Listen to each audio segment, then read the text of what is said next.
ದಾಖಲೆಗಳನ್ನ ಕಸದ ಬುಟ್ಟಿಯಲ್ಲಿ ಎಸೆದಿದ್ದಾರೆ. ಕಾಂಗ್ರೆಸ್ ಏಜೆಂಟ್ ಆಗಿ ಕೆಲಸ ಮಾಡ್ತಾ ಇದ್ದಾರೆ. ಎರಡನೇವರು ಮುಜರಾಯಿಯ ಸಂಬಂಧಪಟ್ಟಂತ ಅಧಿಕಾರಿಗಳು. ಪುರಾತತ್ವ ಇಲಾಖೆಯಲ್ಲಿ ನಿಮ್ಮ ಕಚೇರಿಯಲ್ಲೇ ದಾಖಲೆಗಳಿದ್ದಾವೆ. ನೀವೇ ಕೊಟ್ಟಂತ ದಾಖಲೆಗಳ ಬೇಕಾದಷ್ಟು ಇವತ್ತು ಕಾರ್ಪೊರೇಷನ್ ಆಗಲಿ ಕಮಿಷನರ್ ಆಗಲಿ ಕೊಟ್ಟಿದ್ದಿದೆ.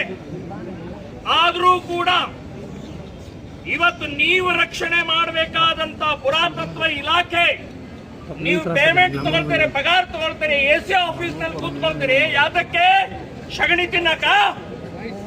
ನೀವು ನಿಮ್ಮ ಇಲಾಖೆ ಸಂಬಂಧಪಟ್ಟಂತ ಕಟ್ಟಡಗಳ ಭೂಮಿಗಳ ರಕ್ಷಣೆಗೋಸ್ಕರ ನಿಮ್ಮನ್ನ ಕೂಡಿಸಿದೆ. ಅಲ್ಲಿ ನೀವು ಕೂಡ ಇವತ್ತಿನ ಈ ಕಾನೂನು ಭಂಗವಾದಂತ, ಕಾನೂನು ಬಾಹಿರವಾದಂತ ಮತ್ತು ಇವತ್ತಿನ ಗಲಭೆಗಳಿಗೆ ನೀವು ಕಾರಣಕರ್ತರಿದ್ದೀರಿ.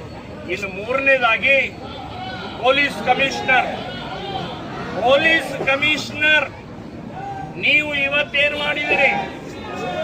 500 ಮೀಟರ್ನ ಅಂತರದಲ್ಲಿ ಅಂತ ಏನ್ ಮಾಡಿದಿರಲ್ಲ, ಅವತ್ತೇ ಪುಷ್ಕರಣಿಯ ಸಂಬಂಧಪಟ್ಟ ಹಾಗೆ ಕಟ್ಟುತ್ತಾ ಇರುವಂತ, ಇವತ್ತು ಅಲ್ಲಿ ರಸ್ತೆ ಮಾಡ್ತಾ ಇರುವಂತಹ ಸಂದರ್ಭದಲ್ಲಿ ಇದನ್ನೇ ಪೊಲೀಸರು ಅಲ್ಲಿ ಹಾಕಿದ್ರೆ ಇವತ್ತಿನ ಗಲಾಟೆ ಗೊಂದಲ ಅಥವಾ ಇದಾಗ್ತಾ ಇರಲಿಲ್ಲ ಅಂತ ನೆನಪಿಟ್ಕೊಳ್ಳಿ. ಸೊ ಇವರು 3 ಜನ ಕಾರಣಕರ್ತರಿದ್ದಾರೆ.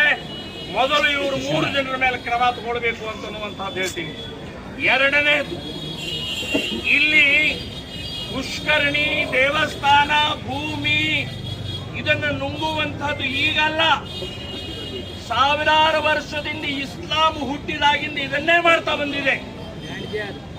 ಇದರ ವಿರುದ್ಧ ಹಿಂದೂ ಸಮಾಜ ನಾವು 500 ವರ್ಷ ಪ್ರಭು ಶ್ರೀರಾಮಚಂದ್ರನ ಜನ್ಮಸ್ಥಾನವನ್ನ ಹೋರಾಟ ಮಾಡಿ ನಾವು ಗೆದ್ದು ಅಲ್ಲಿ ರಾಮನ ಮೂರ್ತಿಯನ್ನು ಪ್ರತಿಷ್ಠಾಪನೆ ಮಾಡಿದಂತಹ ಗಂಡಗಲಿಗಳಿದ್ದೇವೆ ನಾವು.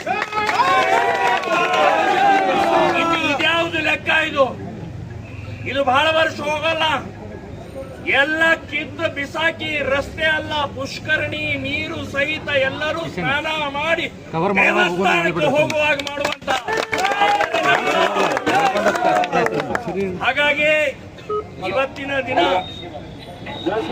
ಎಲ್ಲರೂ ಶಾಂತ ರೀತಿಯಿಂದ, ಇವತ್ತು ಶಾಂತಿ, ನಾಳೆ ಕ್ರಾಂತಿ.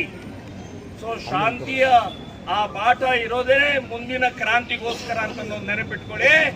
ಇದ್ರ ಯಾವುದು ಬಗ್ಸಕ್ಕಾಗೋದಿಲ್ಲ. ನಿಮ್ಮ ಪೊಲೀಸರ ಲಾಠಿ, ಗೋಳಿ, ಜೈಲು ಯಾರಿಗೂ ಬಗ್ಸಕ್ಕಾಗೋದಿಲ್ಲ.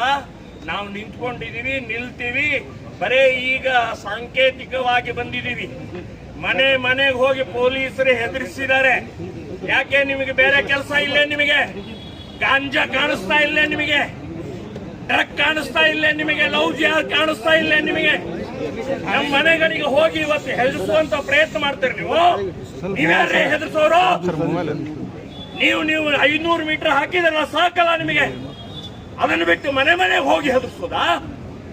ಯಾವ ಹೆದರಿಕೆಯಿಂದ ಬೆದರಿಕೆಯಿಂದ ಇಲ್ಲಿ ಇದ್ದಂತಹ ಹಿಂದೂಗಳು ಹೆದರುವುದಿಲ್ಲ ಅಂತ ನೆನಪಿಟ್ಕೊಳ್ಳಿ. ಸೊ ಆ ಹಿನ್ನೆಲೆಯಲ್ಲಿ ಇವತ್ತಿನ ಭಾಗವಹಿಸಿದಂತವರೆಲ್ಲರೂ ಕೂಡ ಮುಂದಿನ ಕ್ರಾಂತಿಗೆ ನಾವೆಲ್ಲ ಸಿದ್ಧ ಆಗಬೇಕು ಅಂತನ್ನುವಂಥದ್ದು ಹೇಳಿ ನಾವು ನಮ್ಮ ಸಂಚಾರ